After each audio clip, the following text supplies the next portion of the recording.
So this little section in the book is called Prerequisite Science Skills. And these are things that are not strictly science, but they are things that are used in science and that you need to understand to be successful in science. So basically, we're going to be going over some math here. I know many of you probably don't like math, and that's okay.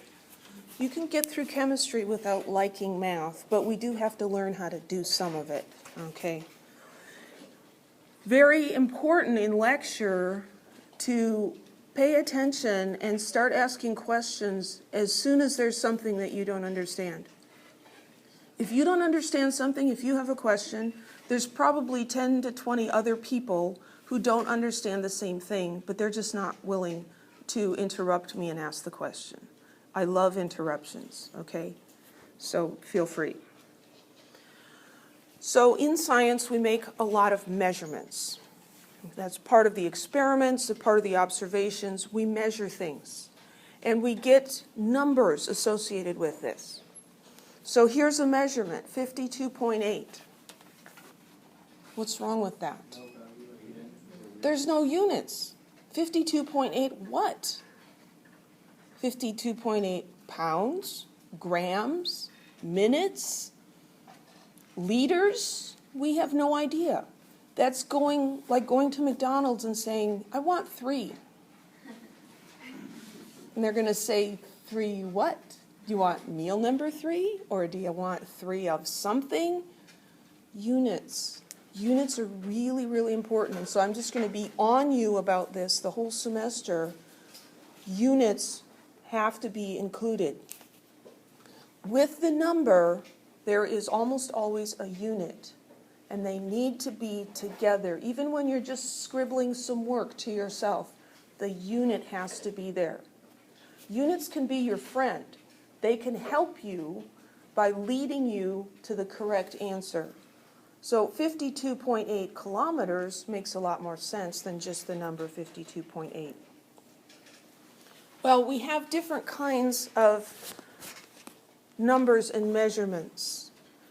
There are what we call exact numbers. There's no uncertainty in these numbers. These can either be defined quantities or counting numbers. 1 dozen is 12 things. Always. It's always 12. It's not 12 and a half. It's not 11. It's 12. A dozen is 12. It's defined that way. And whether you agree with it or not, that's what a dozen is. A week is 7 days. No uncertainty, exactly. $1 is 100 pennies. A kilometer is defined as 1,000 meters. And when we count something, the quarters in this picture, 1, 2, 3, 4, 5, 6, 7. Is there any uncertainty in that?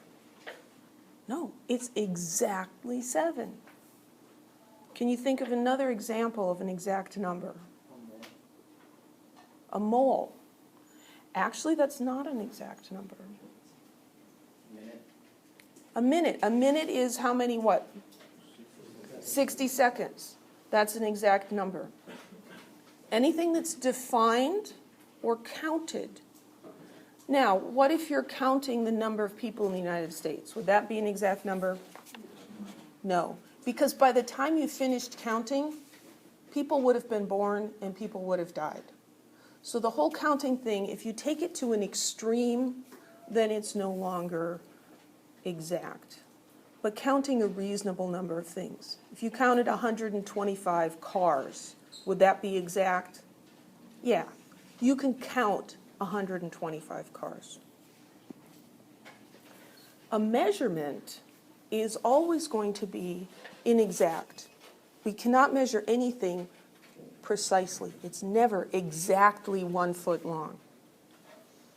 So there's always some approximation. The temperature is 82.4 degrees Fahrenheit. There's some approximation in there. A man weighs 178 pounds. That's an approximation. The race is 100.0 meters. There's some approximation. Okay?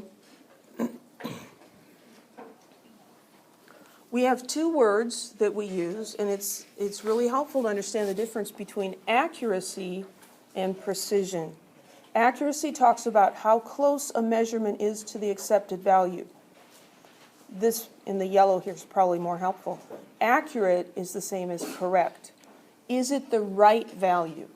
Is it the true value? That's what accurate means. Precision means how close are a series of measurements to each other, how reproducible they are. Precise means consistent. You can be very precise, you can be very consistent, and be wrong. You can get the wrong answer over and over and over again. You've got great precision, but you're wrong. And so what we're striving for is good precision and good accuracy.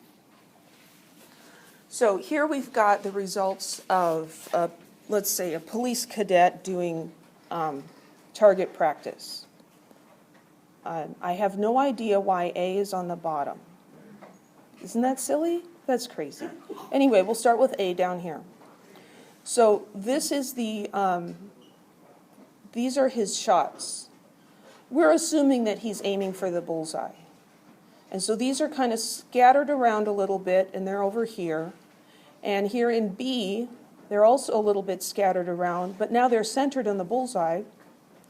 C, these shots are very close together, but they're all off the mark.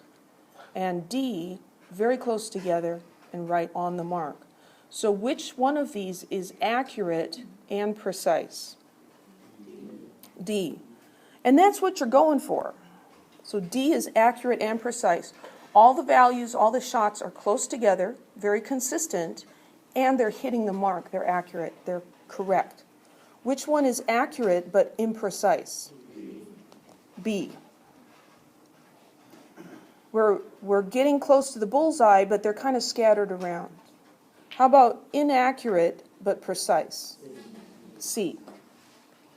And which one's inaccurate and imprecise? A.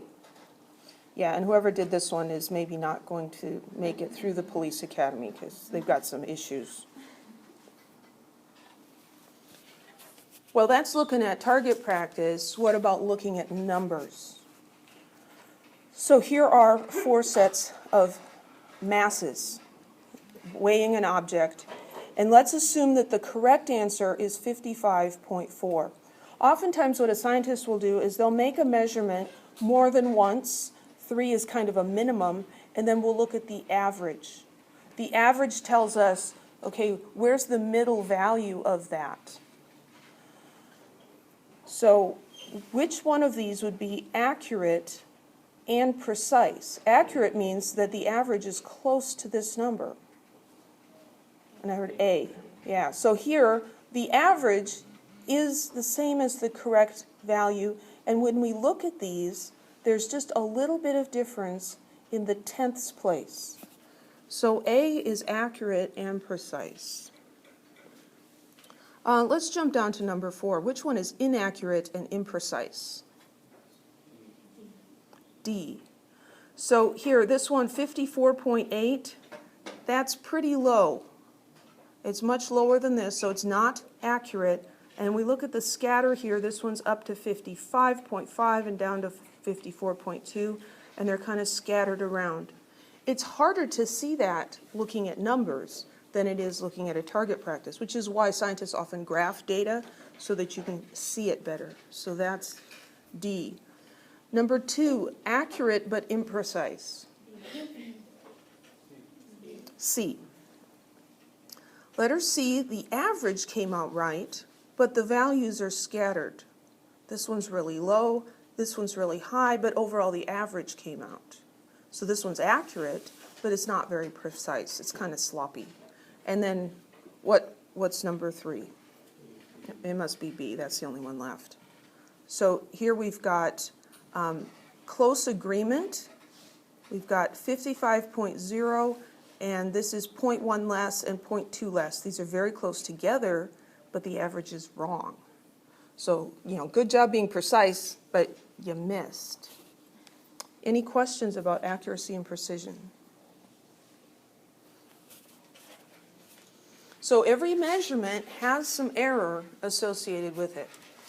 The more precise the measurement, the less error there is. And we indicate the error by the number of significant digits in a number. How many of you have heard of significant digits or significant figures? Okay. This may be a brand new concept to you, and so that's what I'm going to assume, even though some of you have heard about it. So basically what this means is when a scientist makes a measurement, we record that measurement in a very careful way so that a person looking at it, because maybe we have an elevated sense of our own importance, but we think, well, what if someone 100 years from now found my notebook, right? And I'm not around to explain it to them. It needs to be obvious to a scientifically educated reader what I was saying in this notebook and what my measurements mean. So we record our measurements. We include significant figures. Significant figures, we often call them sig figs because it's just way too long. So I'll probably just call them sig figs from now. That's significant figures. That includes all the known digits plus one estimated digit. And by looking at the significant figures in a number, we can get an indication of the precision of the measurement. Important to remember, sig figs only apply to measurements. They do not apply to exact numbers. 7/4, there's no uncertainty. It's right, it's accurate, it's very precise. Every time you count it, it's going to come up exactly the same. So this applies to measurements only. So let's look at measuring a metallic solid. So here's a piece of metal, and we've got this ruler, and we're going to measure it. So we line one end up. We're interested in how long it is. We line one end up to the 0, and here's the end, and we see that it falls between the 4 and the 5. So it's over 4. Is there any uncertainty in it being over 4 centimeters long? No. There's a line there that says 4 centimeters, and we can see that the rod is past that. The 4 has no uncertainty, but we can estimate between the 4 and the 5. So we look at it and we eyeball it and we say, there's half, and there'd be 0.25, and it looks like less than that, so I think it's about 4.2. When we have large divisions like this, we can usually eyeball it pretty well to tenths of divisions. And so we say that there's uncertainty of 0.1. The divisions, the marked lines, are 1 centimeter, and then we can estimate the next decimal place. So we say that this has a precision of plus or minus 0.1 centimeter, and we're going to record the length as 4.2 plus or minus 0.1 centimeter. This last digit is estimated. Sometimes we don't include the plus or minus. We just say 4.2 centimeters. So we'd write that 4.2 centimeters. And a scientist looking at that understands that there's uncertainty, there's estimation in the last digit. If we look at this same piece of metal and use a better ruler, we can get a better measurement. Because now we have marked lines at tenths of centimeters. And so when we look at this, we see that it's actually above 4.2. Can you see that? It's between 4.2 and 4.3. Now those lines are really close together. Some people feel like they can estimate to the nearest tenth, but most people say, well, it's either in between or it's on the line. And so a lot of times we'll say to the nearest half of a division. But we can estimate the next decimal place. So the smallest divisions are in the tenths place. There's no uncertainty in the 2. We're very confident it's 4.2 something. And we estimate that it's 4.25. So we can write it this way as 4.25 plus or minus 0.05 centimeters, or sometimes most of the time actually, we'll just write 4.25 centimeters. And when we do that, we understand that the last digit is estimated. Any questions? The value that we write down depends on what kind of a measuring device that we have. Let's do a what if here. Let's see if I can draw this. What if it looked like it was right on the 5? What a lot of students will do is they'll say, oh, that's 5 centimeters. A scientist looking at this number, though, 5 is the last digit. The last digit is estimated. So a scientist looks at that and says, oh, they mean it's between 4 centimeters and 6 centimeters. Is that what we mean when we measure this with this ruler? No.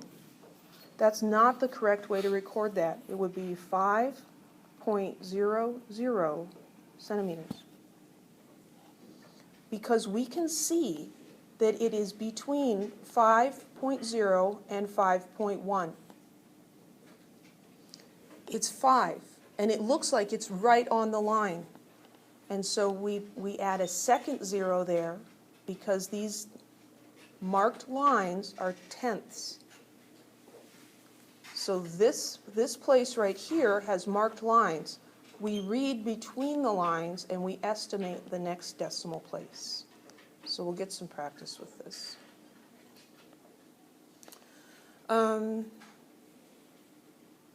So when we look at the measurements that we made with these two rulers, we've got 4.2 plus or minus 0.1 and 4.25 plus or minus 0.05 centimeters. This is the uncertainty. Ruler A has more uncertainty than ruler B. Ruler B is going to give a more precise measurement. Precision is related to uncertainty. That's a paperclip. I'm using somebody else's slides, and so they surprise me sometimes. There's a ruler. This one's got animations on it. I think we're supposed to measure the paperclip. Well, what do you think?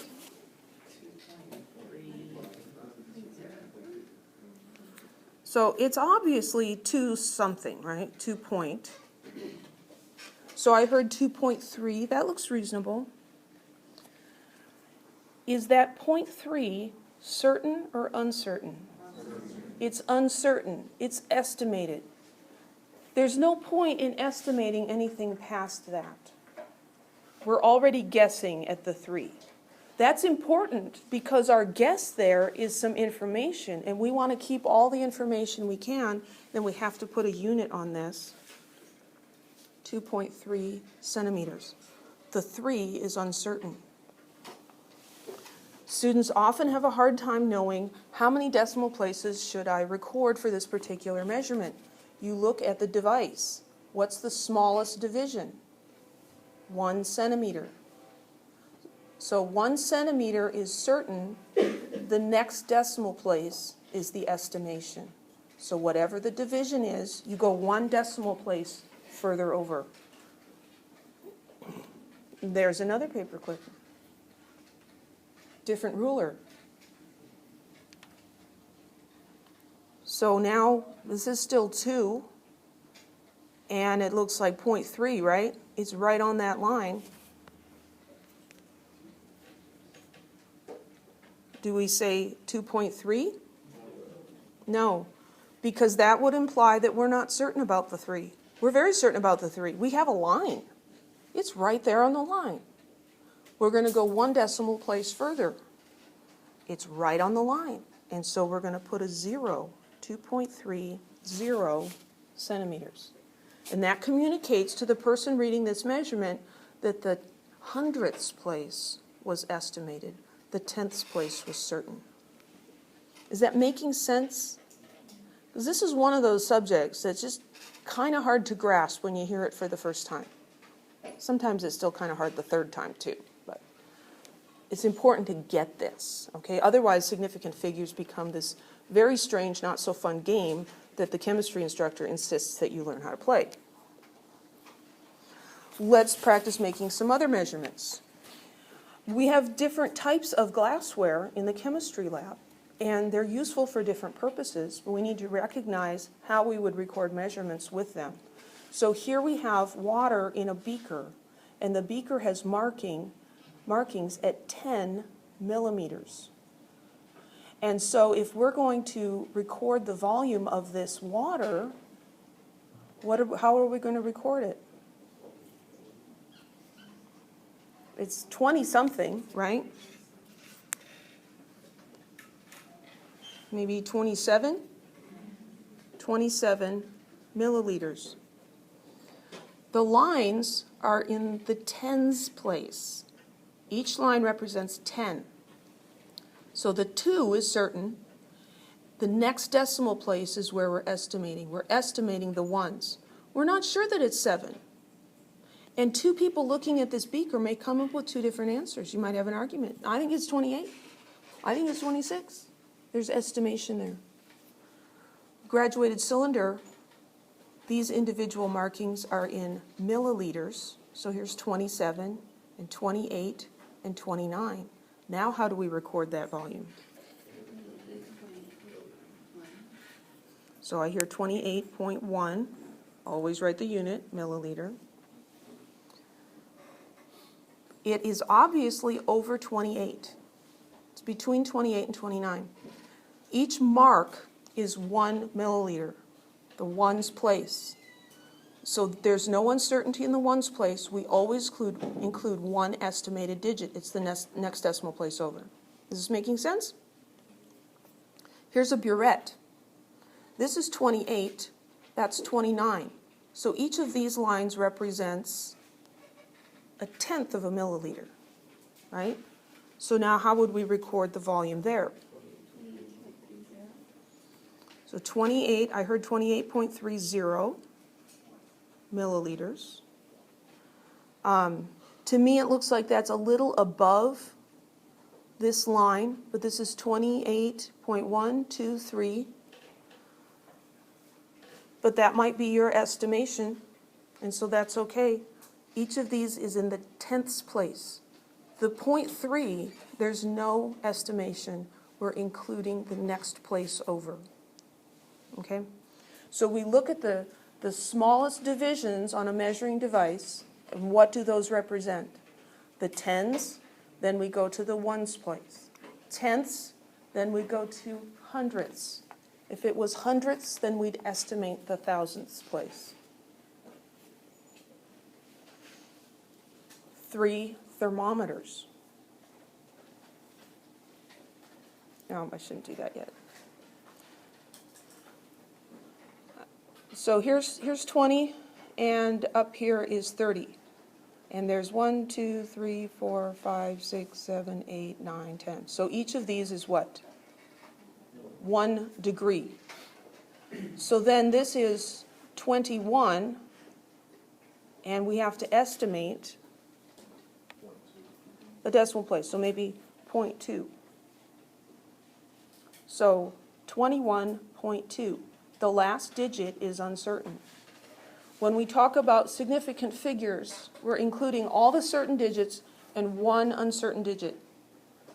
So the 2 and the 1 are certain, and this 2 is uncertain. And so we say that this measurement has 3 significant figures.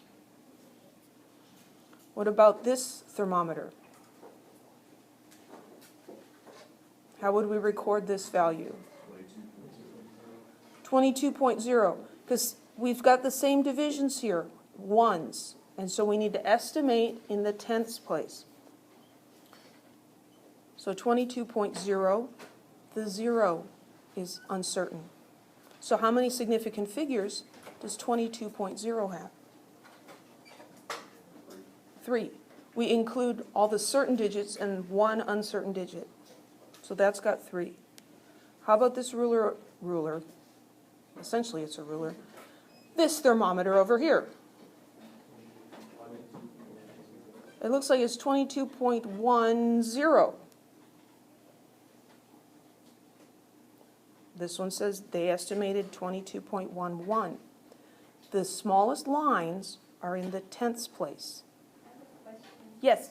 For like the 22, Mhm. that one you only went one more, but when it was just the number 3, you got On the previous slide? When you had to put down the 3, and you said if it was 3, you would add 2 more zeros instead of 1. Oh, okay. We use, I'm sorry, I'm pointing the wrong place.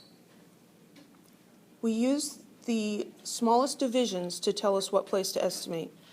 So this has divisions of 1 degree. So we can estimate the next division, which is the tenths, but we can't go any further than that. On this one, if you think it's exactly, really shouldn't say exactly, if you think it's on the 22.1, then you would estimate the next place, because this thermometer has smaller divisions. Like when you, I think when you first said it, you had this written down as 3, and you said if you just write 3, it's incorrect. Yes. And then you put 2 zeros after it. Okay, I think that was, 2, you're just adding 1 0. So to 3, you would have to add 2 zeros. was that,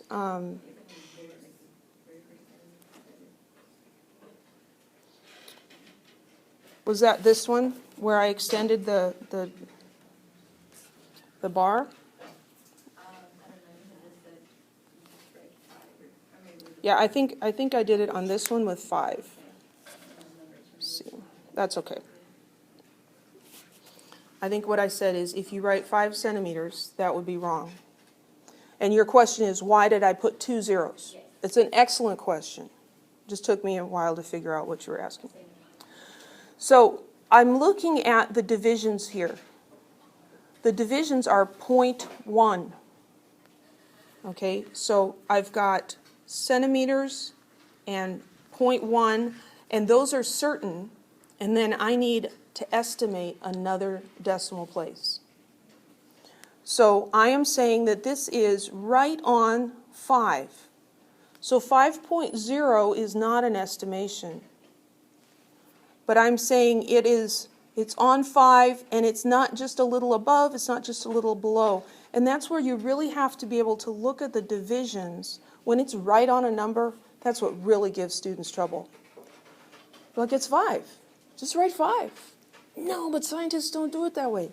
So how many zeros do you add? Because you don't want to add too many either. That's where you have to look at the smallest division. The smallest division is in the tenths place. And so I need to go 1 more. And so the correct would be 5.00 centimeters.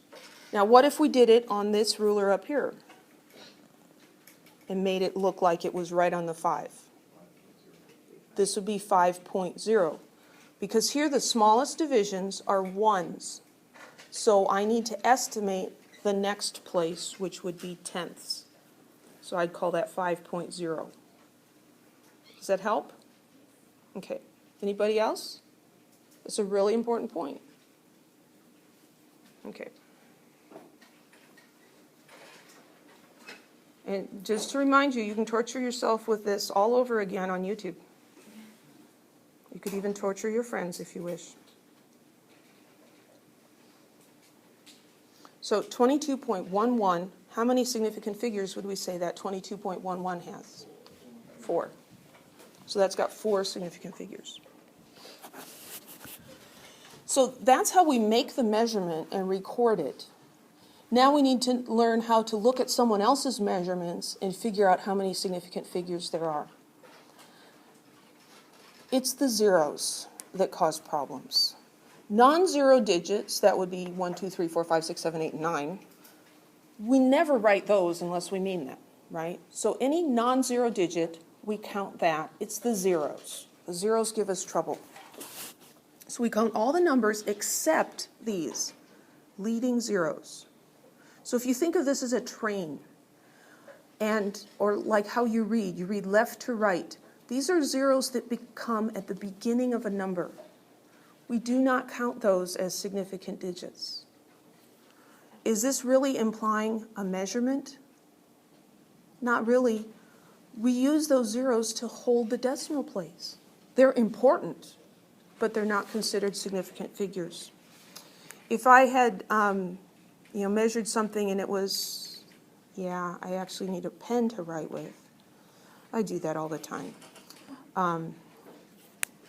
Maybe I measured something and it was 51 meters. That would have two significant figures.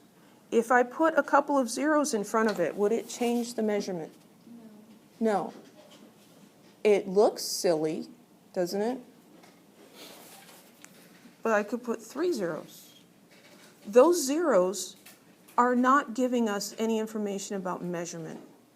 These zeros are silly. These are holding a decimal place. Leading zeros, zeros that come at the beginning, we never ever count them, okay? The other type of zero that doesn't get counted are trailing zeros. Trailing zeros come at the end without a decimal point. This number, 2,500, it has an implied decimal point right there, but it's not actually written. And so these zeros are assumed to be not significant. They have to be there, though, because if I wrote 25, if I left them out, that's different, isn't it? I've changed the value. I need those. Technically, we say that these digits are ambiguous. We can't be sure if that reflects measurement or not. You know, it's about 2,500 miles to my parents' house in Minnesota. Is that measured to the nearest mile? No. If we look at this number and we assume that these zeros are significant, that implies that there's uncertainty in the last digit, which would say to the nearest mile. But actually what the person probably means is to the nearest 100 miles. This is an estimate, right? And so what we do is we assume the worst, and we're going to say that the 2 is certain and the 5 is estimated, and these zeros are not considered significant figures. The important thing is there's no decimal point. If I put a decimal point on that number, why would I put a decimal point there? Do I have to? No. But when a scientist puts a decimal point there, I am telling you, no, really, I measured those. This is to the nearest mile. Okay, so let's get some practice with these. How many significant figures in 23.50? 4. This 0 is at the end of a number, but there's a decimal point in the number. So we're going to count it. How about 402? 3. This 0 is sandwiched between those. It's not a leading 0. It's not a trailing 0 without a decimal point. We're going to count that one. 5,280. 3. That 0 is ambiguous, and so we're going to assume the worst and say, nah, that's just holding a place. How about 0.080? 2. You may have caught on that the red ones are the significant digits. I won't do that on an exam. Leading zeros, we never count those. This is a trailing 0. There's a decimal point in the number. For the trailing 0, it doesn't matter where the decimal point is, just that it's written there. So these are not highlighted. 42,784 centimeters. 5. That one's easy. There's no zeros. How about 120 miles? 2. This is a trailing 0. There's no decimal point. 120 miles, we're going to assume that's estimated to the nearest 10 miles. So if we wanted to list an uncertainty, we'd say plus or minus 10 miles. Because as that's written, the 2 is the estimated digit. And so we can assume a difference of 1 in that 10's place. How about this number? I heard 6 and I heard 7. 7.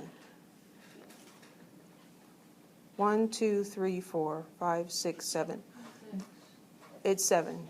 Sorry. This is a trailing 0, but there's a decimal point. So the trailing 0 counts. Some of the things in chemistry are a little bit like learning to play a game. like learning to play poker or something, they can list all the rules off to you, and your eyes start to glaze over after a while. But then how do you really learn? You start playing the game with someone who knows how to play. And as you make a mistake, they say, no, you can't do that. You have to do this. Oh, okay, I'll try to remember that next time. And you play the game, you make mistakes, you get corrections, and then it starts to make sense. That's significant figures are one of those things. 0.0819. 3. Leading zeros. We don't count them. This one has zeros all over the place. How many? 6. We don't count those zeros at the beginning. Zeros in the middle are always good. We're going to count these zeros at the end because there's a decimal point. 4300 decimal point. 4. This looks strange to a non-scientist, but that decimal point tells us that this is the uncertain digit, not the 3. 8.600 degrees Celsius. 4. Trailing zeros with a decimal point. 0.553092. 6. Scientists usually put a 0 before the decimal point if the number is less than 1. It helps to call attention to the decimal point. Any questions?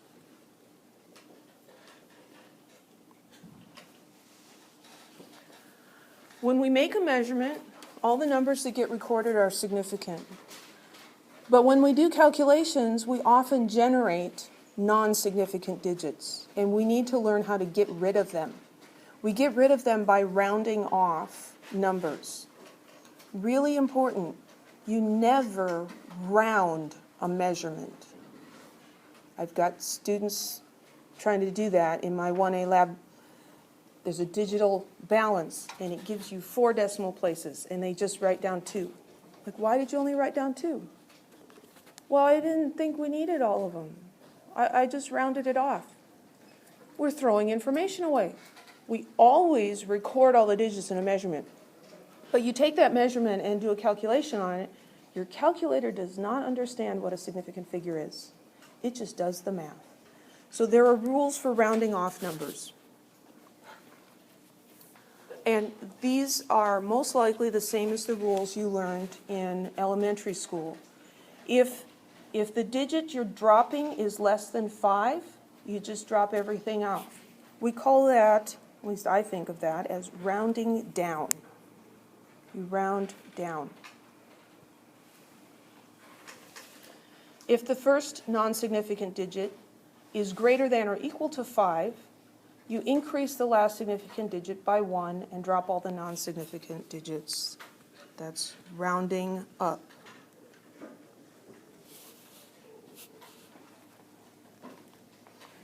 If your calculation has several multiplication or division operations, what you want to do is you want to keep all of the digits as you go along and don't round until you come to your final answer.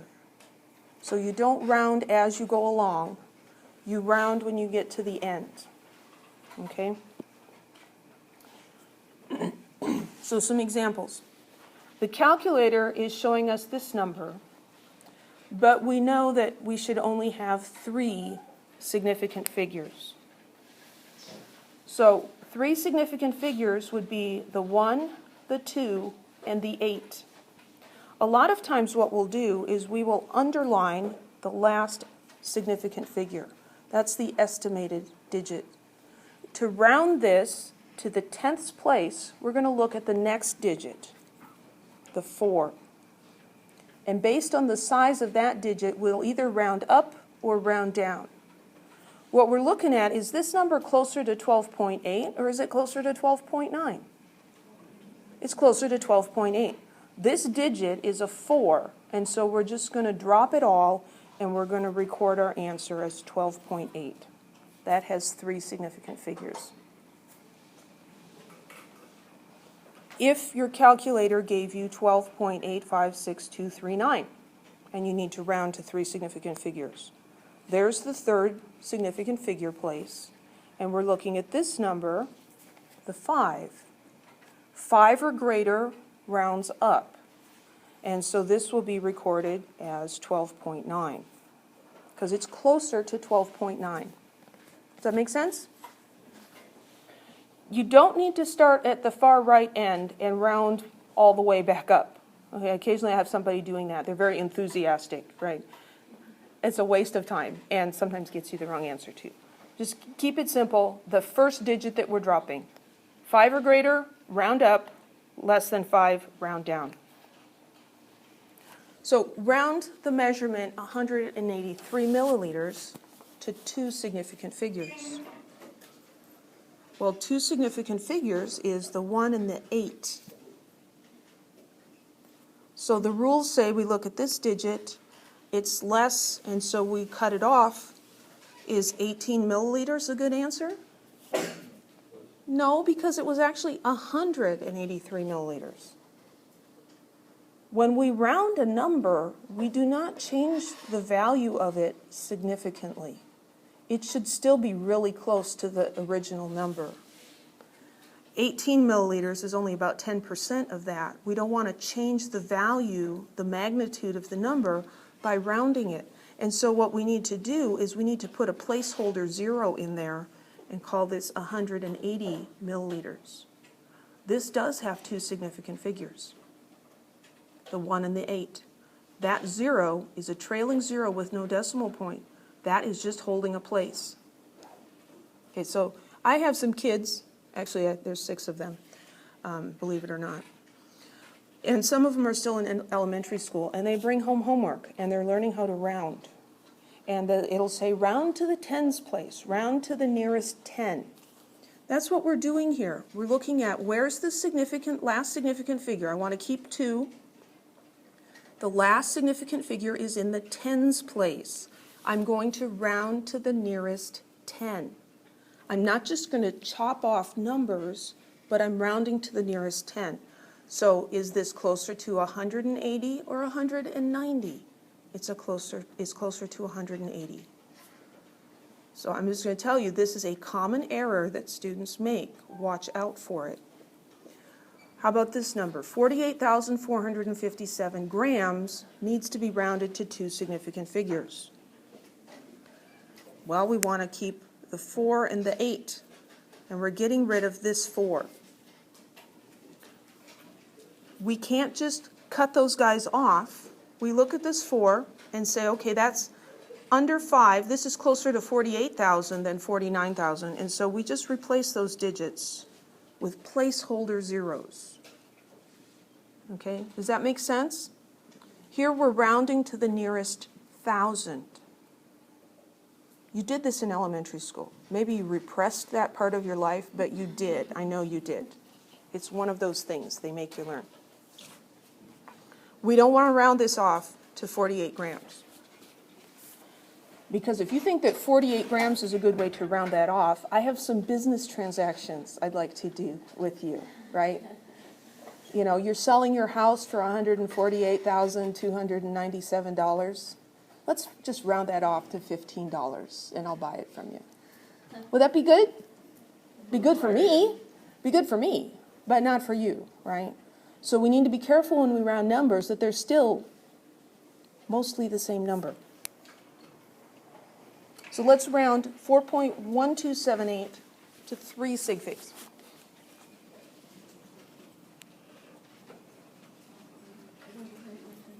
So we're keeping this place, and we're looking at the 7, so we're going to get 4.13.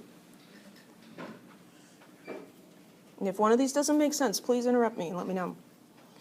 Same number rounding to 2 significant figures. What's it going to be? 4.1. We're keeping 2 digits. We're getting rid of the third one because that's less than 5. We're rounding down.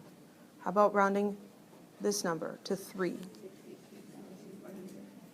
63,400. We're going to keep 3 significant figures. This one is 0. We're rounding down. But because what we're rounding to is in the hundreds place, we can't just drop it and say 634. We need to replace those digits with placeholder zeros. We didn't need to do that with these guys because we had a decimal point. That one's kind of small, but it's there. We don't need zeros here to hold places, and if we put zeros there, they would be counted as significant figures because there's a decimal point. It's the places when we're rounding to the left of a decimal point, implied or not, that's when you get in trouble with rounding things. How about 0.0562? 0.056, we're going to keep the 5 and the 6. Now remember, these leading zeros don't count. I sometimes get someone who wants to round this to 0.06 because they're counting this 0 as a significant figure. It's not. So this is going to be, where am I? I'm lost. 0.056. Any questions? Students often say to me, but it looks so easy when you do it. Well, I've been doing this for a really long time. And if you watch a professional football player or basketball player do their thing, it looks easy for them too.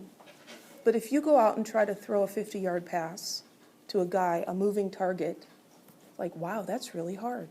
How can he do that? He practiced. You need to practice. Practice is called homework.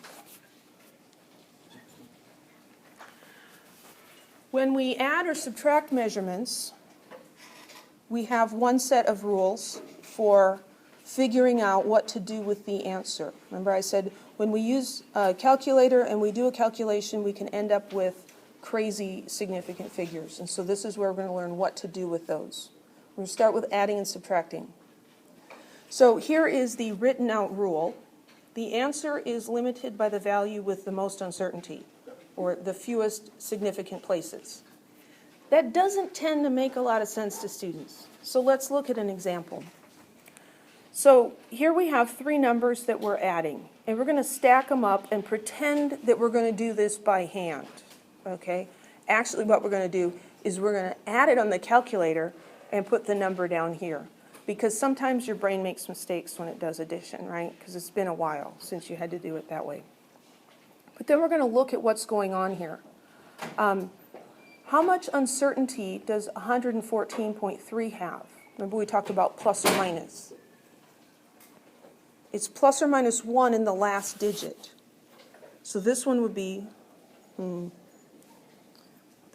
plus or minus 0.1, right? Because the uncertain digit is in the 10th place. How about this one? The uncertainty is plus or minus 0.01. How about this guy, 0.581? Plus or minus 0.001. This one has the most uncertainty. That has uncertainty to the nearest 10th of a gram. When we add all these up, that tells us that our answer is going to have uncertainty to the 10th of a gram. When you said the first one has the most uncertainty, why? Why does the first one have the most uncertainty? That's a good question. Do you understand how I got these numbers? Kind of. Okay, so when I'm talking about uncertainty, I'm looking at the last place in the measurement, the uncertain digit. Here it's point something. And so we're going to say this is to the nearest 1 in this decimal place. So that's plus or minus 0.1. Here, the uncertain digit is in the hundredths. So it's plus or minus 0.01. Here it's in the thousandths. So plus or minus 0.001. Got me on that? Okay. And so then we look at these and say, which one is bigger? Which is bigger, 0.1, 0.01, or 0.001? 0.1 is bigger, right? So this is the largest uncertainty. Oh, okay. So our answer when we're adding or subtracting is going to have uncertainty equal to the largest uncertainty in the numbers that we were dealing with. Does that make sense? So here's the largest uncertainty, and so then we want to record this answer with an uncertainty of plus or minus 0.1.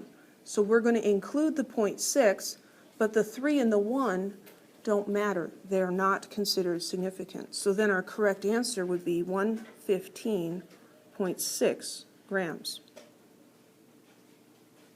Now there's another way to think about this. So I'll change colors here because this is a different way of looking at it. Same answer.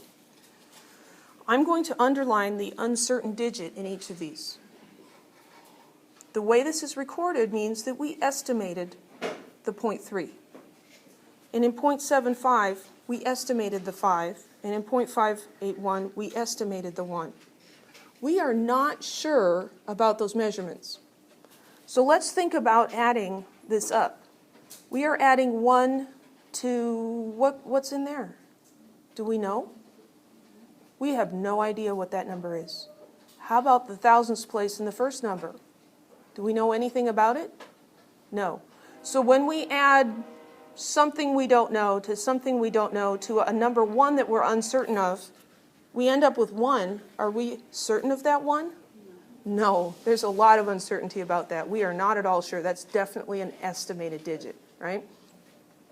So let's go the next column over, because this is what you do when you add by hand. You start on the right and you work your way to the left. So 5 plus 8 is 13, and so that's how we get the 3, and then we carry the 1 up there.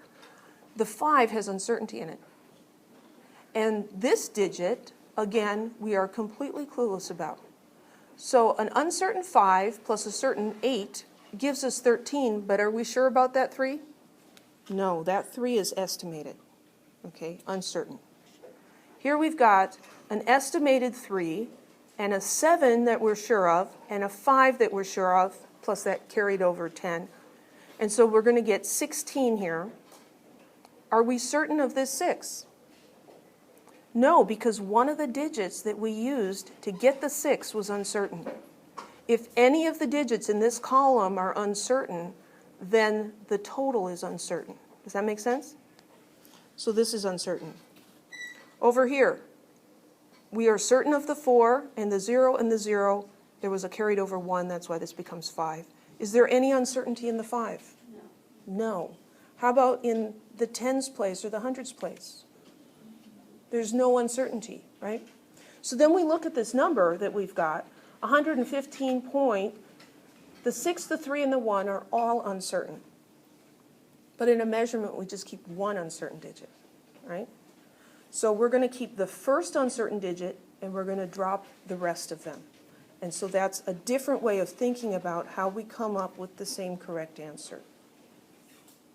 The same thing happens with subtracting. Any questions?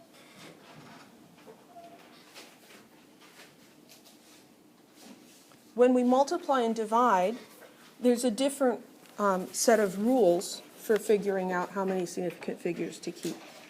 And by the way, significant figures are not the best way of keeping track of error. The best way is to use differential calculus. Would you rather have me explain that to you? Anybody? Differential calculus? No? Yeah. Personally, I don't even remember it myself, so I'd have to study up on that.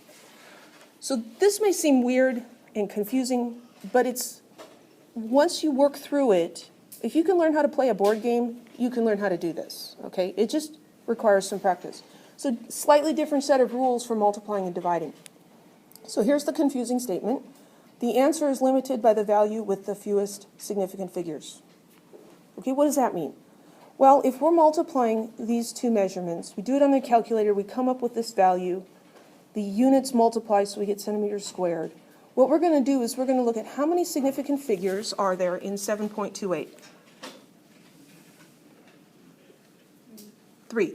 We just learned how to count these. And 4.6 has how many significant figures? 2.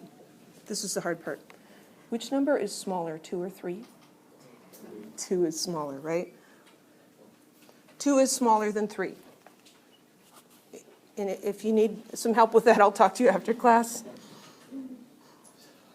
This then is the number of significant figures we should round our answer to. So we're going to keep 2, the 3, and the second 3, we're dropping this 4. So how should we record this answer? 33 square centimeters. So if the smaller number, that's how many significant figures you have to keep? Yes. You look at the numbers that you're multiplying or dividing and you identify how many significant figures each of them has. And whatever the smaller number of significant figures is, that's how many significant figures you keep in your answer. I think we have some examples. After you multiply two measurements, you always square the units? That's a good question. Units act a lot like variables in algebra. Okay? So if we had x times x, what would we call that? X squared. So centimeters times centimeters is centimeters squared. And units can also cancel out just like x's and y's in algebra. Good question. We also need a review of math operations. This is not one that I learned, but it's awesome. So PEMDAS. Please excuse my dear Aunt Sally. Not sure what she did, but please excuse my dear Aunt Sally, right? She's this old lady and just, she's silly, and please excuse her. This is a mnemonic to help us remember parentheses, exponents, multiplication and division, addition and subtraction. Right? So please excuse my dear Aunt Sally. That's the order in which you do things. And sometimes that becomes a problem in chemistry because we do mix multiplication, division, addition, subtraction, and there's parentheses involved and exponents and all that good stuff. So let's do some examples. We're going to do these calculations and report the answers with the correct number of significant figures. So 14.82 centimeters times 0.0291 centimeters. If you have your calculator, please get it out. You may not use a cell phone calculator on an exam, but feel free to use it in lecture. I've got mine here because I forgot to bring my real calculator. And it's always good to go along and do it yourself because calculators can be they can be pesky at times. And so if you're having issues with my calculator, you shouldn't be having issues with my calculator because you shouldn't be using it. But if you have issues with your calculator, I can help you with those, or I'm sure Josh could help you too. So what I'm going to do is I'm going to write down all the digits that my calculator spits out at me. And I'm just using my cell phone calculator right now, so yours might show more digits than that. I'm just going to write everything down, and then I'm going to look at the units and see what are the units doing. I've centimeters times centimeters, and so that should be centimeters squared. And now I'm going to look at the significant figures. This is multiplication. So I need to identify how many sig figs in 14.82.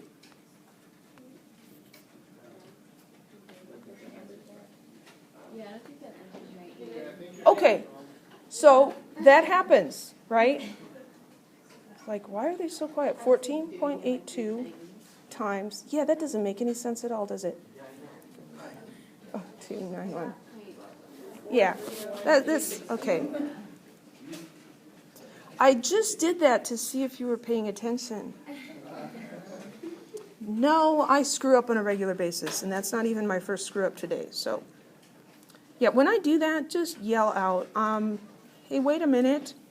And you did, you were just a little slow in doing it. I got the centimeter squared right, though. Okay, is that right? Did I do it right that time? Okay, so this number has 4 significant figures, and this one has how many? 3. And so then our answer should have 3, right? So we're going to round. That 0 doesn't count. The 4, the 3, the 1. And so we're going to report that as 0.431 square centimeters. Writing the whole big mess that your calculator gives you is a good habit. I don't want to write all those numbers. Well, just do it. Write it all down and then round it off. If you come back later and realize that you rounded it incorrectly, you don't have to do the whole calculation again. You can just look at it and like, oh, shoot, I did that wrong, and you can round it over again. Okay? So let's see if I can get this one correct. 4.82 plus 0.0291. And the calculator says 14.8491. What would the unit be? Inches. Not inches squared, because we're adding. This is adding. We can't go on number of significant figures. We have to look at the uncertainty.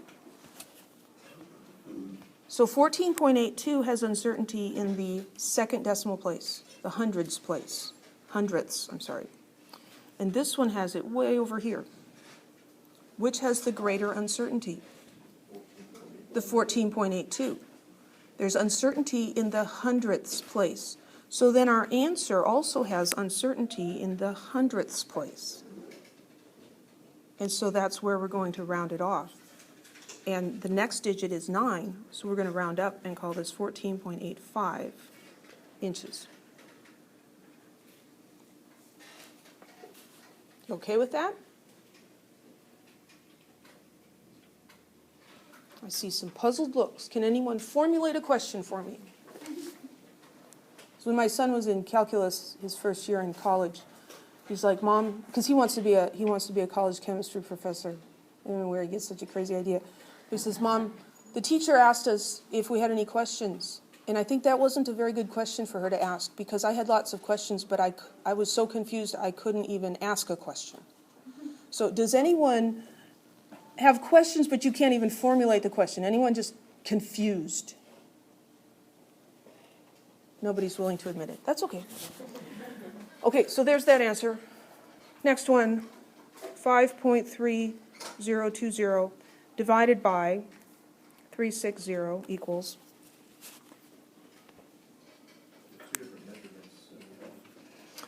Yeah, the units. Okay, well, let's deal with the number first. 0.014727778.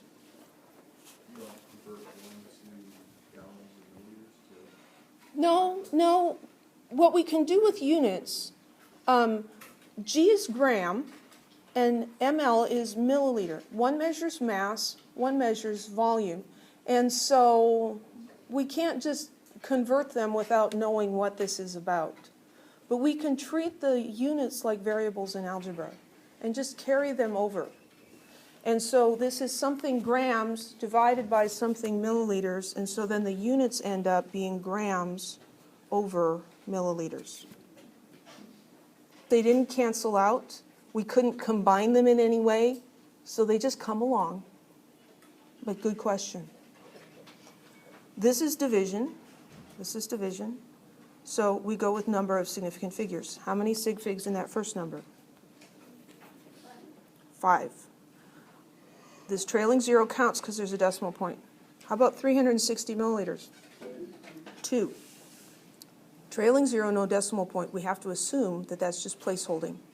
So 2 is smaller, and so we're going to keep 2. Do not count the leading zeros as significant figures. You count the 1 and the 4.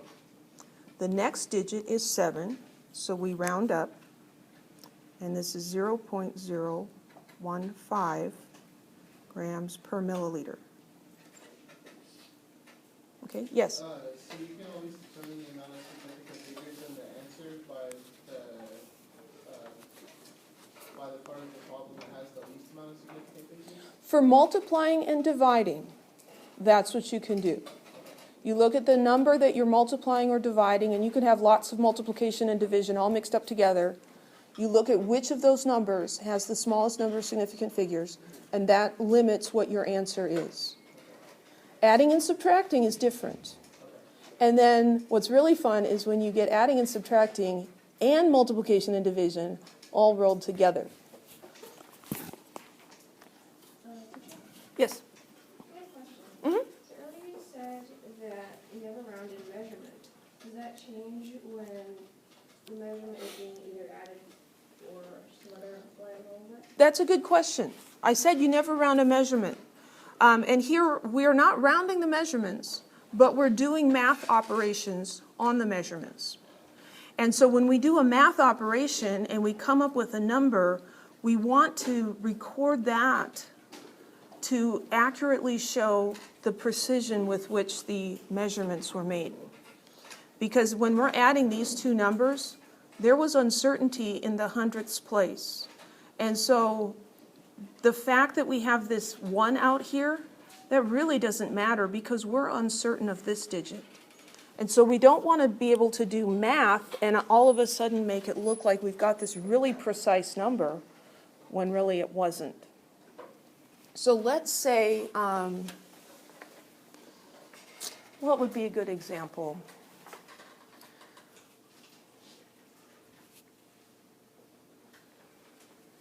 My analogy maker is on the fritz this morning. I was thinking about something with a semi full of ping pong balls, but I'm not sure that that's really going to work. Yeah, my analogy maker's broken. I'm sorry. I get what you're saying. Do you? Good. Here's one. Okay, so it's about 2,500 miles to my parents' house. And then the mailbox is 2 feet from their driveway. So from here to my parents' house, is it 2,500 miles and 2 feet? No, it's still about 2,500 miles, right? Adding 2 feet to a number with uncertainty in the hundreds of miles doesn't make any difference at all, does it? And so we wouldn't want to end up with a number that looks like, this number looks like it's way more precise than it actually is. And so we use these rules to give us a good estimate. It's not the ultimate way to do it, but it's the easiest way to have our measurements, have our calculations reflect the precision with which the measurements were made. Does that help? Yeah. So that's a good question. So let's do a couple more of these. 4970 minus 342.1.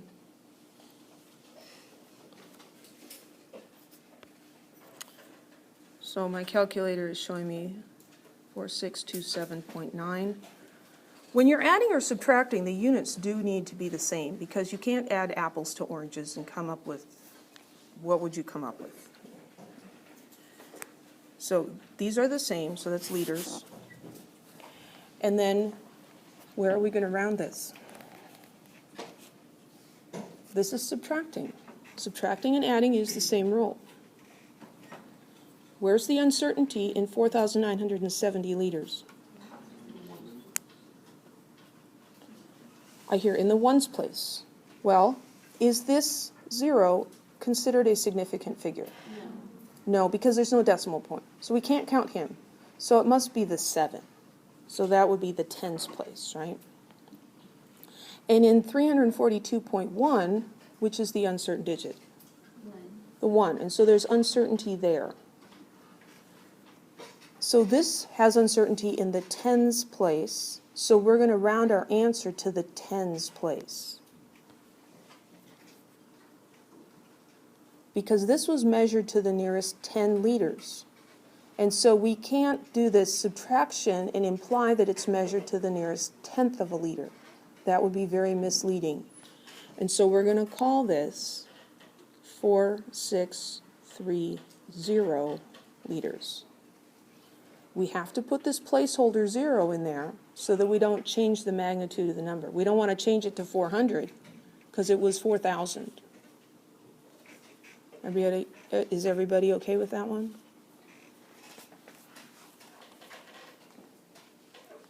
Now we get a couple of mixed up ones. So here we have adding and multiplication. What was the silly sentence about Sally? Please excuse my dear Aunt Sally.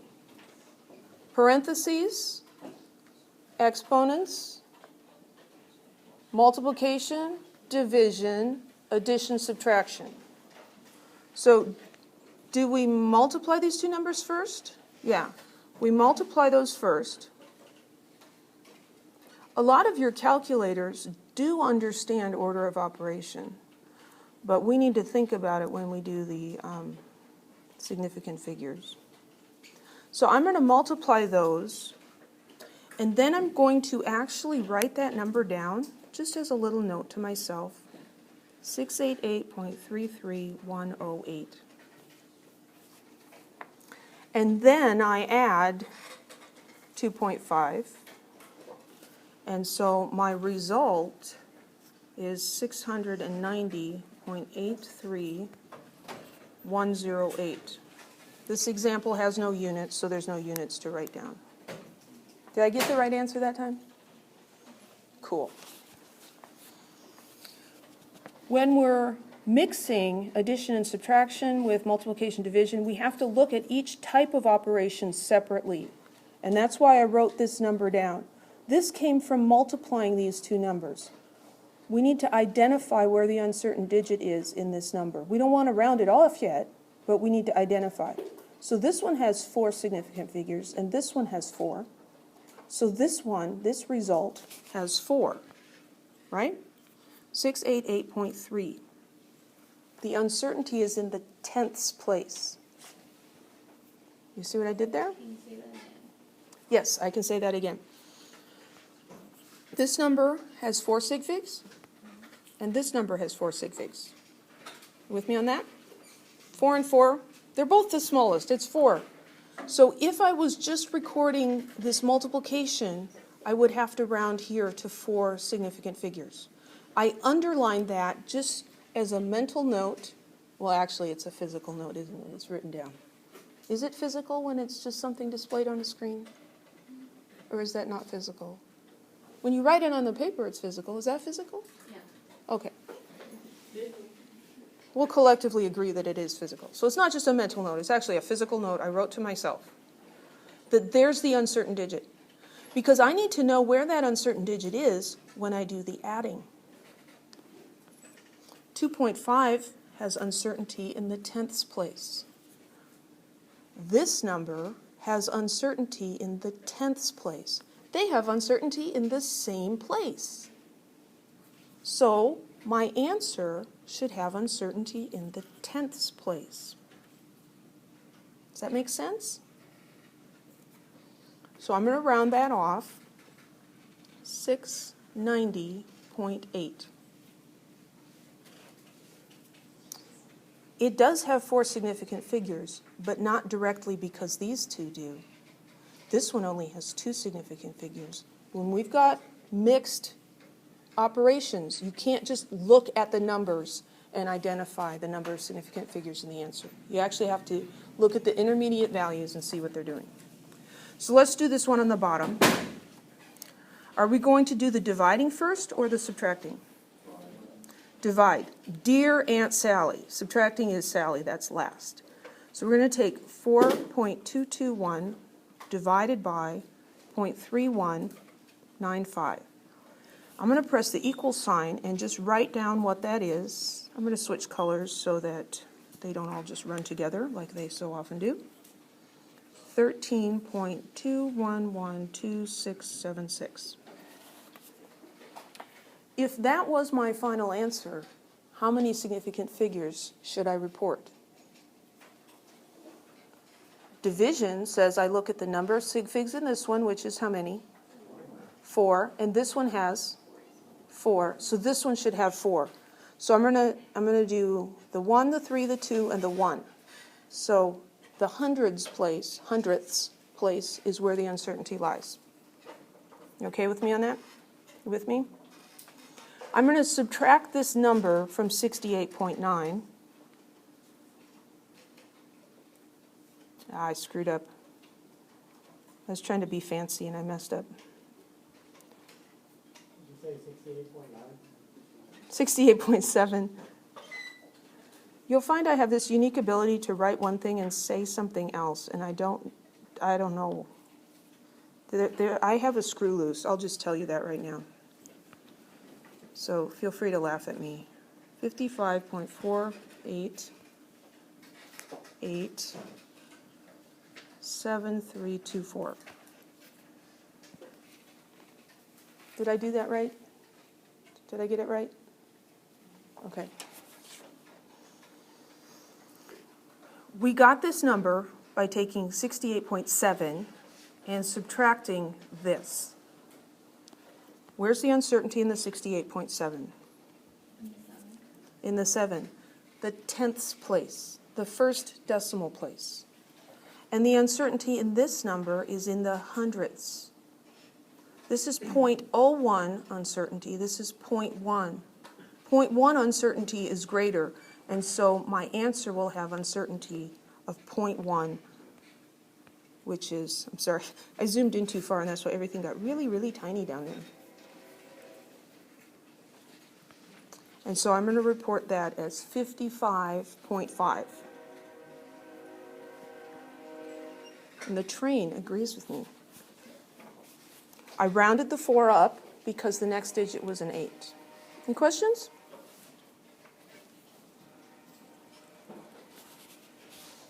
Exponential numbers. So exponents are used to indicate that a number has been multiplied by itself. And we write these as superscripts. So if we've got 4 times 4 times 4, we say that's 4 cubed. It's 4 multiplied by itself 3 times. That's what the exponent means. We say it's 4 to the 3rd power, or 4 cubed. You do that on your calculator and you get 64. Everybody okay with that? You should have heard that in high school or some point along the way. Well, we use exponents most frequently with 10. We raise 10 to an exponent. We call them powers of 10. Powers of 10 can be, the power can be positive or it can be negative. If we look at this one, 10 to the 6th is 10 times itself 6 times, right? 10 times 10 times 10 times 10 times 10 times 10, that's 6 times. What that ends up being as an ordinary number is a 1 with 6 zeros after it. The power of 6 tells us the number of zeros in this number. 10 to the 3rd is 10 times 10 times 10. 10 times itself 3 times. That's equal to 1,000, which is a 1 with 3 zeros. 10 squared is 10 times 10. A 1 with 2 zeros, 100. 10 to the 1st power is just 10 itself. 10 has 1 zero. 10 to the 0 power is always a little confusing. How can you multiply a number by itself 0 times? I think the mathematicians just decided that's equal to 1. Anything raised to the power of 0 is 1. Well, in this example, it works out well because 0 is the number of zeros. This is a 1 with 0 zeros. Okay? Everybody with me so far? Now, when that exponent gets to be a negative number, that's where things can get a little bit confusing. The negative exponent means 1 over that number. So 10 to the minus 1 is 1 over 10 to the 1. So that equals 1 over 10 to the 1st power. 10 to the minus 1 is 1 over 10 squared. Okay? A negative exponent means the reciprocal, the upside down of it. So this is 1 over 100.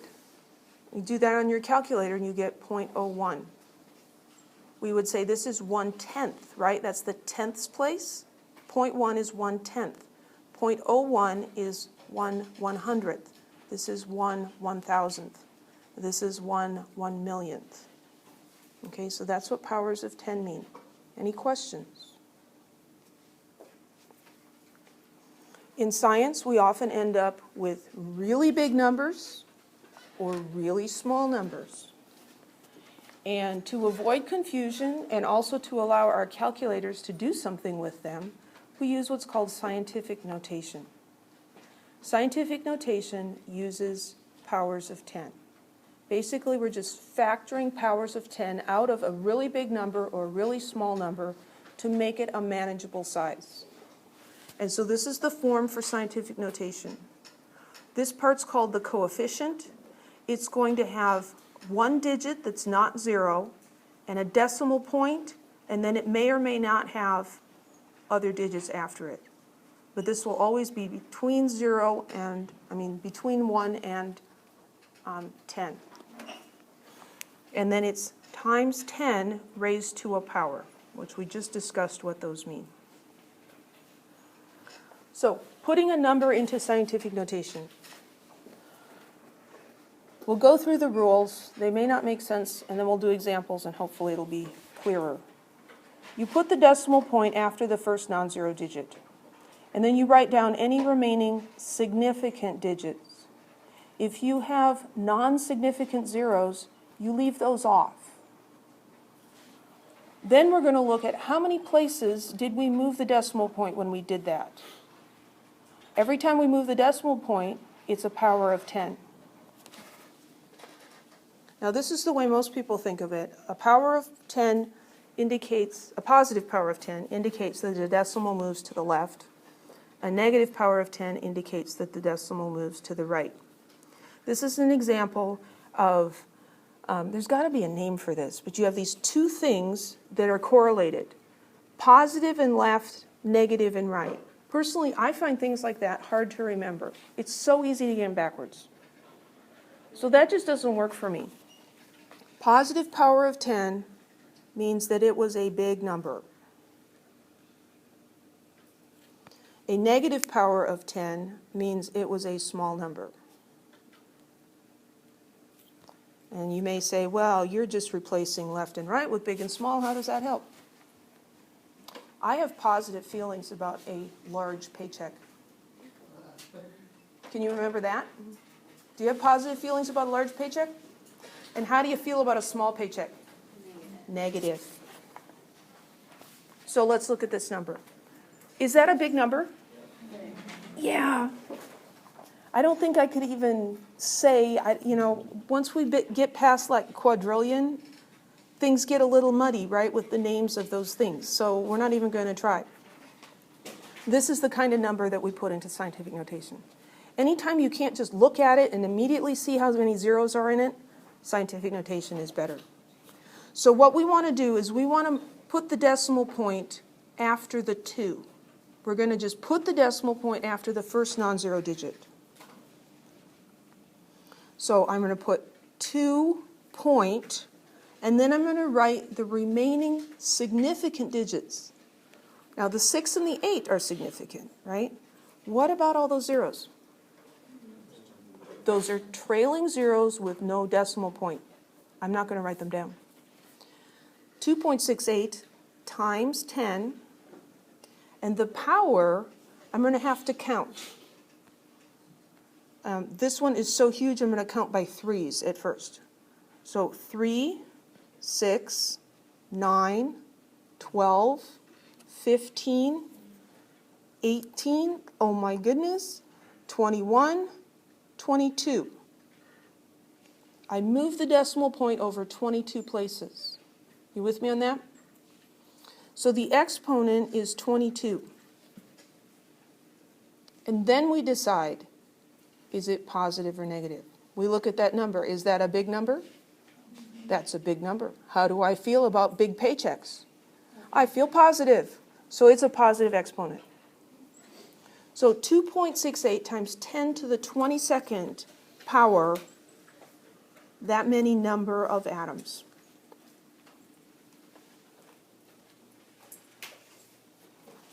Because you can't enter this number into your calculator if you needed to do a calculation. Most calculators only take about 9 digits. But your calculator can understand this. Any questions about that one? Typical length between a carbon and oxygen atom and a molecule of carbon dioxide is that.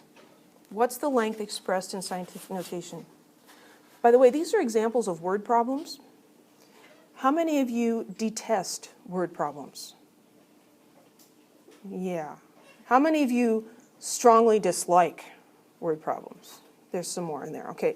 So I'm guessing that probably 75% of you are not word problem people. My observation is there are people who like word problems and there are people who hate word problems. There's very few people who are just really on the fence. And it has nothing to do with how smart you are. It has to do with the way your brain thinks. And so I am going to teach to people who hate story problems. I call them story problems. Now they call them word problems. This is a word problem because there's a whole bunch of words in there and it's a problem, right? The numbers are usually what's important. All this stuff at the beginning, very nice information. Do we need it for the problem? No. The bottom line is we're given this number and we need to put it into scientific notation. So what we're going to do is we're going to put the decimal point after the 1, the first one. We're going to write 1.16. That's the rest of the digits. We don't have to worry about any insignificant zeros. There's nothing else there. Times 10 to the, and now we have to figure out what do we do. Well, 1, 2, 3, 4, 5, 6, 7. I moved it 7 places. I don't know about you, but I have a hard time eyeballing that. I lose track. I need to actually touch. And so I usually just draw these little curlies. So 7. And then we ask ourselves, big number, small number? Small number. How do I feel about small paychecks? Negative. This is a negative exponent. Isn't that easier than right and left? I think so. If you like right and left, you go right ahead. What did I forget to put on my number? The unit. The unit is meter. That is part of the answer. Units are really, really important. Any questions?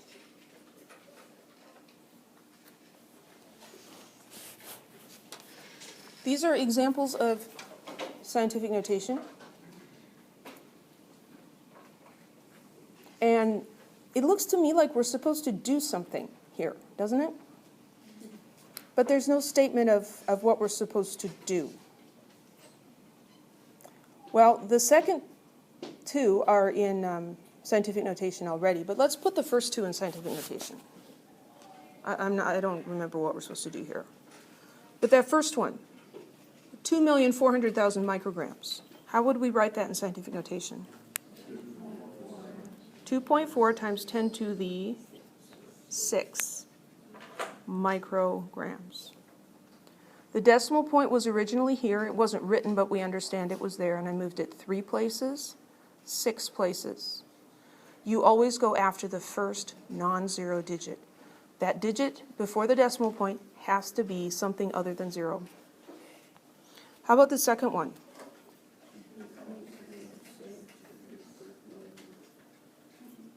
Times 10 to the negative third kilograms. So I move the decimal point 1, 2, 3 places. This is a small number, so that's a negative exponent. Well, we could take this number and put it into regular decimal notation. So if we look at this number, it has a negative exponent. Is that a big number or a small number? It's a small number. So let's write the 7, and then we need to move the decimal point to make it a small number. So are we going to move it to the right? That would make it big. We need to move the decimal point to the left, right? So the decimal point is understood to be right there. So I'm going to move it 1, 2, 3, 4, 5, 6, no.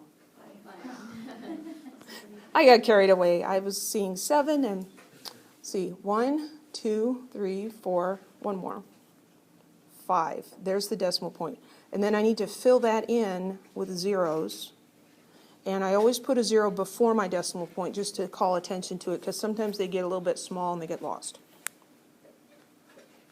So 0.00007 is 7 times 10 to the minus 5th kilometers. How about 6.2 times 10 to the 4 millimeters? 62,000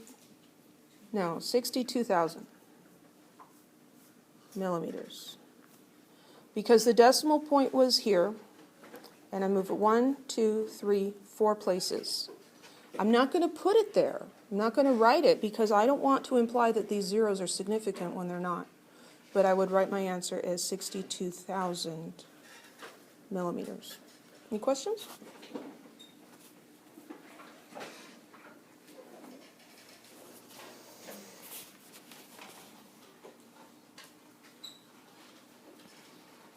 Let's just do 2 of these. Which one should we do first? Give me the letter. F. Let's do F. That's a good one. So 4,300 with a decimal point, pounds. Put this into scientific notation. So it's 4.3. Do we write those zeros or not? Are they significant zeros? They're significant figures because of the decimal point. Trailing zeros with a decimal point. So I need to write those zeros. If there was no decimal point, I leave them off. But there's a decimal point, so I write them. Times 10 to the 3 pounds. Because I moved the decimal point, 1, 2, 3. That's a big number, big numbers, positive feelings. One more. Somebody pick one. I heard E first. So this guy, wow, he's a mess. Well, it'll be 2, and then the decimal point, right? Because we've got all these leading zeros, and 2 is the first non-zero digit. What about the rest of these digits? Are they significant figures? Yes, they are. So we need to copy down all of them, including the zeros at the end, times 10 to the 1, 2, 3, 4, minus 4, and then write the unit feet. You okay?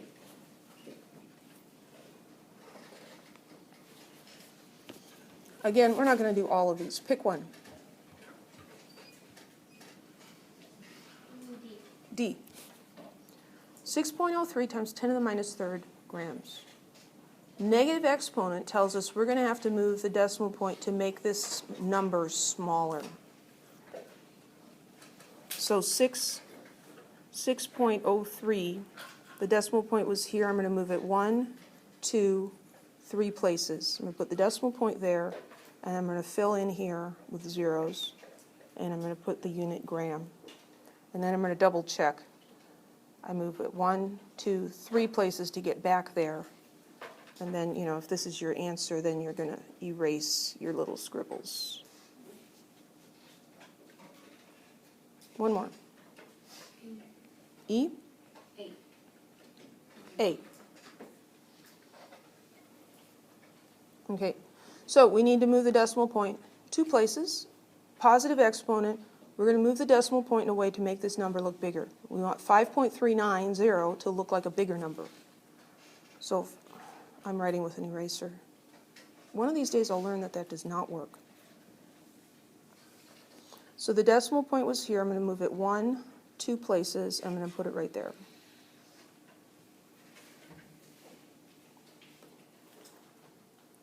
It shows on my iPad. There it is. That's a very slow period. Decimal point. I probably offended him. That's why he didn't show up right away. Okay, so 539.0 liters. Okay? Now, you need to figure out how to enter numbers in scientific notation on your calculator. In case it wasn't clear in the syllabus, you're going to need an actual physical calculator because you cannot use your iPhone or the app on your iPad or your Galaxy tablet or anything like that as a calculator. The reasons should be obvious, but I'll explain them to you if you need me to. You need a calculator. You're going to need a calculator when you take Chem 1A. You're all going to take Chem 1A because otherwise you wouldn't be in this class, right? So I recommend the TI-30XA. I'll write that down. I think it's in the syllabus too, but I like the TI-30XA. You can get them for less than $10 usually, and they're very straightforward, and you can use them all through Chem 1A, and it'll be good. If you have a calculator and you're not sure if it's appropriate, please see me and I'll help you. So how do you do this on your calculator? Students have trouble with this. Well, first 5.44, and then your calculator, a scientific calculator, has a special button. Some of them are EXP, some of them are EE, and there is a variety that has one that looks like times 10 to the x. Not 10x, times 10 to the x. This button stands for times 10 to the. And so if we read this number, 5.44 times 10 to the 7. And so what you put on your calculator is 5.44 times 10 to the 7. You don't do times 10 and then press the EXP button. That'll get you the wrong answer. It'll mess you up. So 5.44 EE or EXP7, then you press the divide button. And then this one, 8.11, again with that EE EXP button, times 10 to the 4, and then you press the equal sign. Okay? So you need to practice that and make sure you know how your calculator works. If you have trouble with that, the activity session is a great time to get help with that. So this is officially the end of the slideshow. But let me tell you a couple of things. Hey,